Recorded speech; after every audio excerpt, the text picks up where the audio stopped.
பாடணும், ஒழுங்கினங்கள் இருக்கு. நாங்கள் என்னென்னமோ ட்ரை பண்ணுறோம், ஒன்றும் முடியல. எங்கள் பிள்ளைங்களை சரி பண்ண முடியல.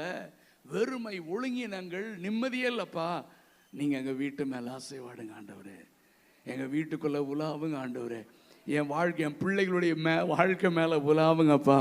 அவங்க ஒழுங்கினங்கள்லாம் மாறட்டும், எங்கள் குடும்பம் சீர்படட்டும், எங்கள் குடும்பம் சீர்படட்டும், எங்கள் வீட்டில் ஆவியானவர் உலாவன் ஆண்டவரேன்னு சொல்லி நீங்கள் ஜெபித்தால், நான் சொல்கிறேன், இன்றைக்கு முதல் கர்த்தர் உங்கள் வீட்டில் விடுதலையோடு உலாவி வரும் பொழுது, ஆமீன், ஒழுங்கினங்களெல்லாம் உடனே உடனே உடனே மாறுகிறதையும், உங்கள் வாழ்க்கையில் பிள்ளைகளுடைய வாழ்க்கை ஒரு பெரிய மாற்றத்தையும் நீங்கள் இன்று முதல் காண்பீர்கள். நம்புறவங்க மட்டும் கரங்களை உயர்த்தி ஒரு அல்லேலூயா சொல்லுங்க பார்க்கலாம்.